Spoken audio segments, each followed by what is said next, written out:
कुट्टानद wetland agriculture system. जो students Indian geography complete कर चुके हैं, जिन लोगों की ज्योग्राफी हो चुकी है, फिजिकल ज्योग्राफी के साथ इंडियन ज्योग्राफी हो चुकी है, उन स्टूडेंट्स को याद होगा कि हमने इस टॉपिक को डिस्कस किया हुआ है। कुट्टानद ये GHIAS की कैटेगरी में आती है, हमने डिस्कस किया हुआ है इसको।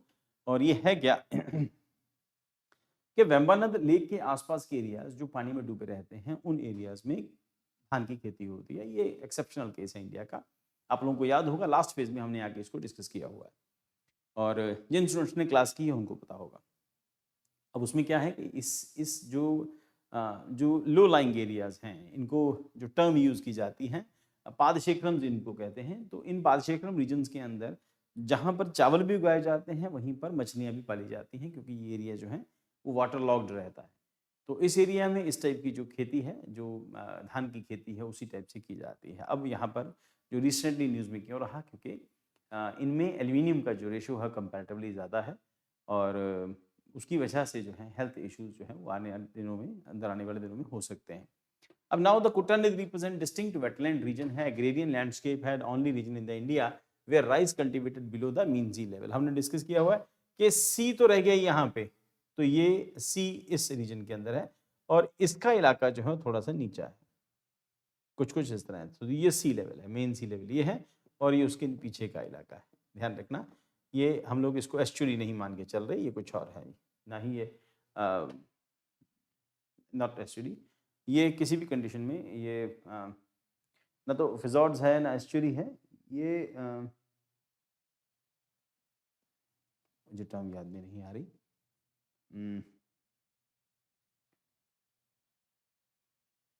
टर्म याद नहीं आ रही मुझे क्या है ये, और वो नहीं है किसी भी कंडीशन, वो नहीं है। तो ये कुट्टानद रीजन है, तो कंपैरेटिवली ये नीचा इलाका है, ठीक। और यहाँ पर पानी जो है भर जाता है, बस जो रिवर का पानी जो है वो भर जाता है वेम्बानद लेक के आसपास के एरिया, तो उस करके ये जो एरियाज हैं ये इंपॉर्टेंट हो जाते हैं। Located in Kerala, spread over Alappuzha, Kottayam and Pathanamthitta districts हैं। फार्मिंग कैरीज आउट इन पोल्डर्स, यानी कि पादशिखरंस इनको कहते हैं, and protected by the embankments. Relics relies on intricate system of canal, bunds and water management. These interlinked water land use components wetlands used for paddy cultivation and capture fishing. उसके बाद garden lands हैं, cultivation of coconut, tubers, vegetable and food crops. Water bodies, inland fishing, shell collection and aquatic biodiversity support. The mosaic structure ensures livelihood diversification and ecological resilience. Global recognition के अंदर क्या है, Kuttanad below sea level farming है, is recognised under the globally important agriculture heritage system, GIAHS कहते हैं इसको, programme for the food and FAO का programme है। रिकॉग्नाइज हाईलैंड्स इंडिया में 3 जगह ऐसी हैं जहां पर इस कैटेगरी में जिसको रखा गया है GIAHS की कैटेगरी में, देश में 3 जगह इंडिया के अंदर ऐसी हैं जो इसकी कैटेगरी में आती हैं। इंडिजीनियस नॉलेज सिस्टम है, यहाँ पर काम करता है। Sustainable water and soil management का प्रोग्राम का पार्ट है।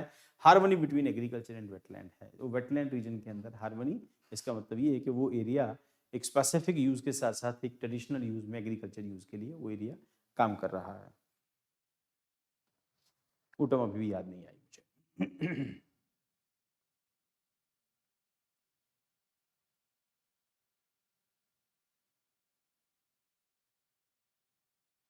आ जाएगी, बात करते करते आ जाएगी। एल्यूमिनियम टॉक्सिसिटी है, सॉइल एंड क्रॉप इंप्लीकेशंस, इसका क्या है? Why aluminium is concern, aluminium becoming highly soluble है toxic and acidic soil.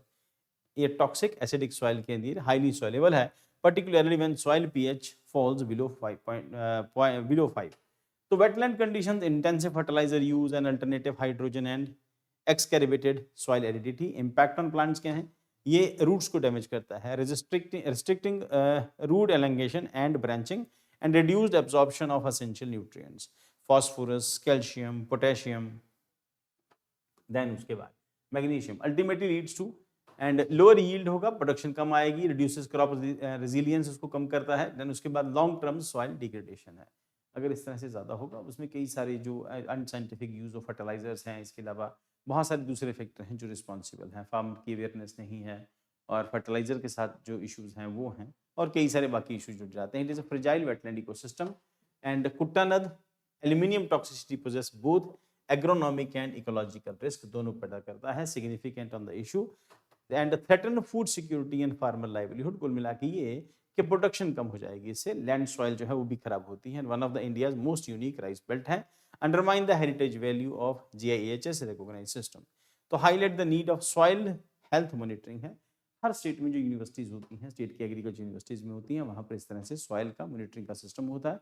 Farmer को बार बार रिक्वेस्ट होती है कि आप अपने एरिया की सॉइल हमारे पास लेके आओ, हम उसकी टेस्टिंग करते हैं, अगर कोई केमिकल या कोई एलिमेंट ज़्यादा है तो हम उसको बैलेंस कर सकते हैं उस तरह के फर्टिलाइजर्स को यूज़ करके।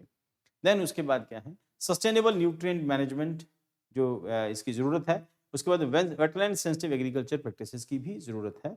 Globally important agriculture heritage system क्या कहता है about GIHS, launched by FAO in 2002 during the world summit on sustainable development. Objective क्या है, बैलेंस कंजर्वेशन है, सस्टेनेबल एडेप्टेशन है, सोशियो इकोनॉमिक डेवलपमेंट है, focus on living agriculture system shaped by communities over centuries. तो ये नई practice नहीं है, तो सदियों से हमारे जो बुजुर्ग हैं, इस एरिया के जो लोग हैं वो करते आ रहे हैं।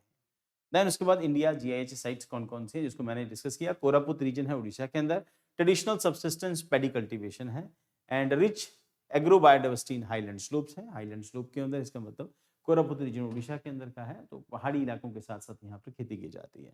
दूसरा है कुटानल सिस्टम केरला के अंदर, unique below the sea level wetland agriculture, जिसको मैंने डिस्कस किया कि सी लेवल थोड़ा सा ज़्यादा है और ये एरिया जो है कंपैरेटिवली नीचे एरियाज में आते हैं। इसके में पानी भर जाता है और यहीं पर खेती भी होती है, यहीं पर फिशिंग भी हो रही है। एंड उस हिसाब से देखा जाए तो ये सस्टेनेबल डेवलपमेंट का एक एस्पेक्ट है, उसमें दोनों चीज़ें, अगर दो चीज़ साथ हो रही है तो इसका मतलब कि आपकी सस्टेनेबल एग्रीकल्चर डेवलप हो रही है। देन उसके बाद सेफ्रॉन हेरिटेज कश्मीर के अंदर हम लोगों ने ये तीनों ही लिखे हुए हैं, और GIHS के अंदर traditional saffron based agro pastoral system है।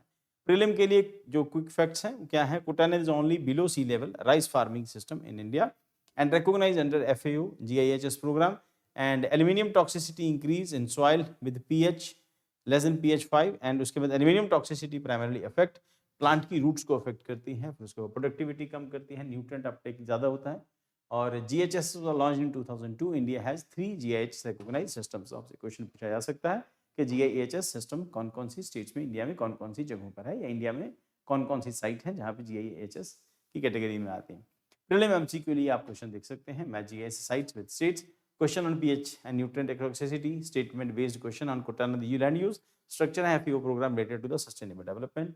अब आप लोगों के लिए जरूरी है अपने नोट्स में जाके जो क्लास नोट्स हैं जो हम लोगों ने लिखे हैं, क्लास नोट्स को जाके आपको देखो एक बार, आपको ये सेक्शन मिल जाएगा, उसको एक बार रिवाइज कर लेना, आपका प्री और मेन दोनों का टॉपिक तैयार हो गया।